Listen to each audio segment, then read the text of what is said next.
And you're welcome. So let's continue working on our character. So to create the eyes, I'll use a combination of the ellipse tool and then also using the pen tool to create some of those nice little sections and creases. So let's just do that. So I'll hit M for the marquee tool. I'll just click on that and let's just select anything here. I'll just click away and let's hit our ellipse tool again. And it's on 3.5. I'll change this back to 2. I believe it's 2 points. To find out the points you actually used, head over to the move tool and then click on that. You can see it's 2 points. So I'm actually not far off from the actual 2 points here. And I'll just drag this ellipse to create the eye shape. And you can see it's using that profile. How do I know it's using that profile? Well, because we can see that slight little taper along the character's eyes. Now, I said I didn't want to use that, but this is so beautiful, but I just have to obey my own rules. So I'm going to save the profile and I'll reset this so I can have equal shapes right here. So let's just drag that a little bit, push that away and make sure it matches with the eye. I think that's nice over here like that. I think that's totally fine. So I can hit Ctrl J. And then with the move tool selected, I can just drag this over here and see we have that other eye that's slightly wider and slightly different. That's totally fine. I don't think it's a problem if we actually created a slightly different eye. Now, this shape here is just intended to create a nice little dark shape within the eye here. And I'll just quickly do that. So I'll use the pen tool and create a nice little triangle shape just like that.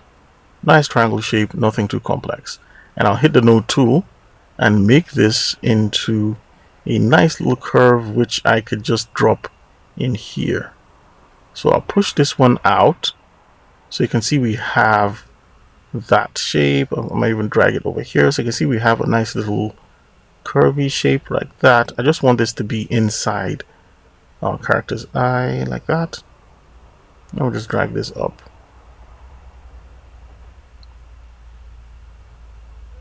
I think that's not bad. I think I'll just leave it at that. So how do I make sure this is inside? First, let's fill this with a black color like that. And then this is the ellipse. This is our left eye. So we'll just drag this curve down slightly to the right. And you can see it's actually in there. So it's in our eye shape. And what we can do is we can always adjust this like that to make this really inside and just play around with it. Or we can make it nice and curvy like that.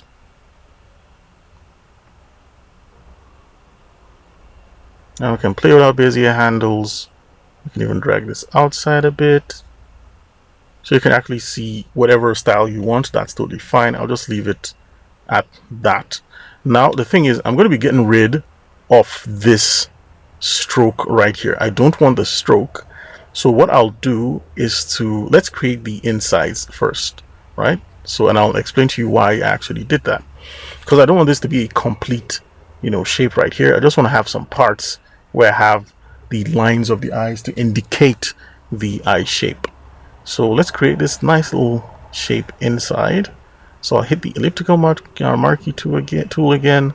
I'll just drag this over here and I'll get rid of the fill so I can see through it.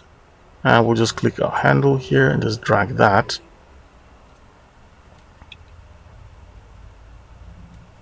And I can convert this to a curve and hit our curve so that we can just have nice little variation like that over here.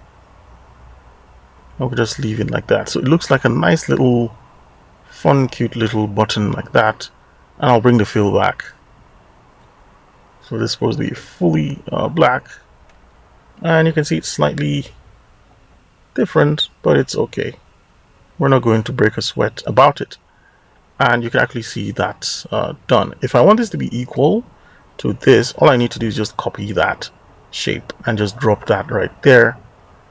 But I just want to create the eyelid separate. So I'll hit another one, hit the marquee tool, drag the shape, just twist it a bit, scale that down a little bit, use the move tool, drag this, place that here, and let's use our node tool, convert to curves. Now we have a nice little curve we could play around with. I'll just drag this here. Now if you wanted it to be perfect, if you wanted both eyes to be perfect, totally fine, but I'll just leave it like that. So what I'll do is to copy this shape I have right here. So I'll hit Ctrl J, and I'll just drag one of that up and clip it to this eye. And all I need to do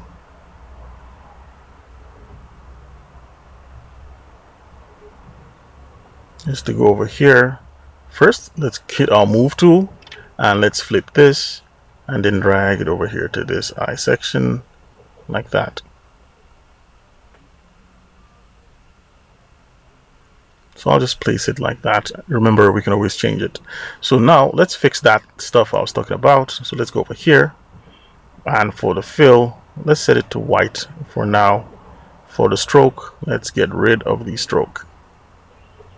So let's do the same thing here.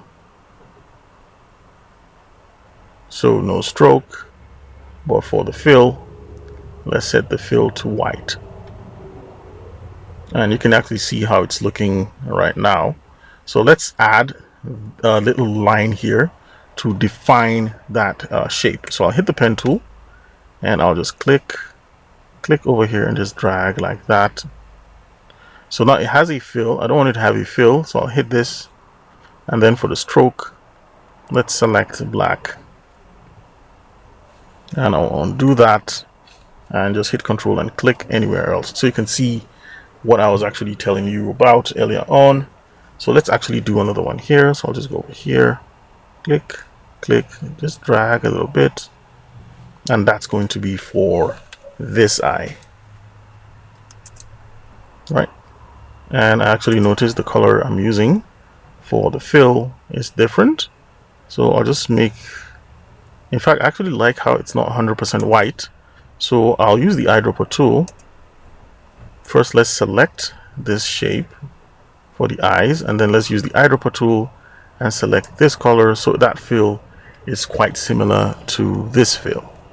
Right, so you can see how we actually created that. If you really want to keep that style where you have the eye and it has, you know, the stroke in it, all you need to do is just bring back your stroke and it'll actually be totally fine. You can always bring back your stroke. So now that we have that, let's quickly group the eyes so we can move on to work on other parts of the character. So what I'll do first is to hit this, and each time you select a shape, let's go back to the move tool. If you select a shape, you actually see it selected here, and I'll select not this eye. So I'm trying to just select every group. So this group, and this pupil, so that's part of that eye group, and then this curve. All right, good. So let's hit Control G. Now we'll just call that the left underscore eye. Hit enter. So now we're left with the right eye. So I'll hit this group, and this group. So I hit Control G, and I'll call that the right underscore eye. And I'll hold Control and click this left eye group, hit Control G again, and I'll just call that eyes. So you can actually see now we actually have an eye group. We can control this eye group. We can make changes and adjustments and actually see how we are working. Now there's some slight deviation from our original design. So we'll fix that and continue working in our next lesson.